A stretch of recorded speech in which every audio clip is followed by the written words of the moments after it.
इंसान कब्र से निकलकर कहां आता है? हशर के मैदान में आता है। हशर के मैदान में बेनमाजी की दो सजा है। जो हशर के मैदान में जो नमाज नहीं पढ़ता उसके लिए दो सजा है। पहली सजा क्या है? सूरह कलम में अल्लाह ने जिक्र किया। अल्लाह ने कहा यौम युक्शफ अन साक, कल अल्लाह ताला हशर के मैदान में अपना पिंडली मुबारक खोलेंगे। अल्लाह अपना पिंडली खोलेंगे। कैसा है अल्लाह का पिंडली? जैसा कि उसके लिए लायक व ज़ेबा है। हम ये नहीं बोलेंगे कि हमारे जैसा अल्लाह का पिंडली है, क्योंकि लैसा कमिस्लिही शै, अल्लाह हमारे जैसा नहीं है। कैसा है अल्लाह ताला? जैसा कि उसके लिए लायक व ज़ेबा है।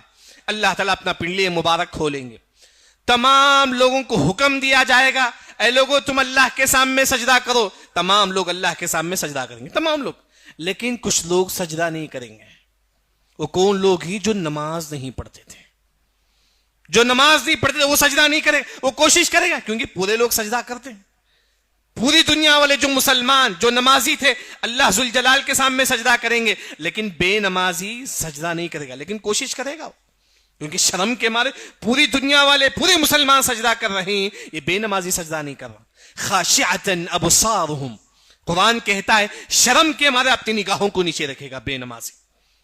कोशिश करेगा लेकिन सजदा करने की ताकत नहीं होगी। उसे कहा जाएगा तो दुनिया में सही सालिम था, लेकिन फिर भी तो नमाज नहीं पढ़ा। सबके सामने बेनमाजी हशर के मैदान में शर्मिंदा होगा। फिर उसके बाद बेनमाजी की एक और सजा हशर के मैदान में। इब्न हिब्बान की हदीस है कि आप सल्लल्लाहु अलैहि वसल्लम फरमाते हैं मन लम युहाफिज अलैहा, जो मुसलमान नमाज नहीं पढ़ता है, लम यकुल लहू बुरहाना वला नजात, वो जहन्नम से भी नहीं बचेगा। लेकिन हशर के मैदान में किसके बाजू खड़ा रहेगा? किसके बाजू? बेनमाजी हशर के मैदान में खड़ा रहेगा।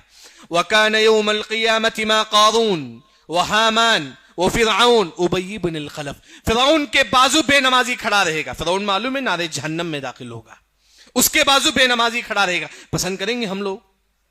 नहीं। तो नमाज पढ़ो। कितने लोगों की जो बेनमाजी हैं, क्या वो पसंद करेंगे फिरौन के बाजू खड़ा रहे, हामान के बाजू खड़ा रहे? नहीं। ये तमाम लोग फिरौन, हामान, उबई इब्न खलफ, ये जहन्नमी ही, इनके बाजू बेनमाजी खड़ा रहेगा। तो इसी वजह से नमाज की पाबंदी करो। एक बात, जो मुसलमान आज तक बेनमाजी था, आज तक था बेनमाजी, नमाज नहीं पढ़ता था, जो भी है, सच्चे दिल से तौबा करे अल्लाह जुल जलाल के दरबार में, सच्चे दिल से। अल्लाह ताला माफ करने वाला है। शिरक जैसे गुनाह को जब अल्लाह ताला माफ कर सकता, तो बेनमाजी को भी अल्लाह ताला माफ कर सकता है, लेकिन सच्चे दिल के साथ। अगर आप सच्चे दिल से तौबा करें, उसके बाद फर्ज नमाज आप पढ़े, लेकिन नफिल नमाज ज्यादा पढ़े। क्यों? क्योंकि आपने इससे पहले कई नमाजें आपने छोड़ी। अहले इल्म ने कहा कि जो मुसलमान आज तक बेनमाजी था, अगर अब सच्चे दिल से तौबा करता है, उसके बाद उसे दो काम करना है। एक, फर्ज नमाज की पाबंदी हमेशा। दूसरा, नफिल नमाज ज्यादा पढ़े। क्यों? नफिल नमाज जो उसकी कोताही है, इससे पहले जो फर्ज नमाज जो छोड़ा है, उसकी भरपाई है, याद रखें। लेकिन एक मुसलमान हमेशा नमाज की पाबंदी हो। अगर बेनमाजी हशर के मैदान में फिरौन के बाजू खड़ा रहेगा, तो आखिर कहां जाएगा बेनमाजी? जहन्नम। जैसा कि अल्लाह ने कहा फी जन्नाति यतसाअलून अनिल मुजरिमीन मा सलककुम फी सक़र, जन्नत में हम लोग होंगे। दुआ करें कि अल्लाह ताला हम तमाम को जन्नतुल फिरदौस में दाखिला अता फरमाए। हम लोग जन्नत पे बैठे रहेंगे।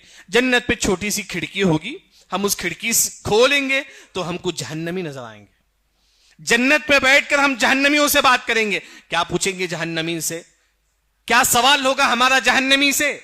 मा सलककुम फी सक़र, ए जहन्नमी बताओ अल्लाह ने तुमको जहन्नम में क्यों दाखिल किया? रीजन क्या है? क्यों तुम जहन्नम में दाखिल हुए? तो जहन्नमी कहेगा क़ालू लम नकु मिनल मुसल्लीन, हम नमाज नहीं पढ़ते थे। पहला जवाब था जहन्नमी का, पहला जवाब जहन्नमियों का, हम नमाज नहीं पढ़ते थे। तो नमाज ना पढ़ने वाला जहन्नम में दाखिल होगा। इसी वजह से हर मुसलमान नमाज की पाबंदी करे।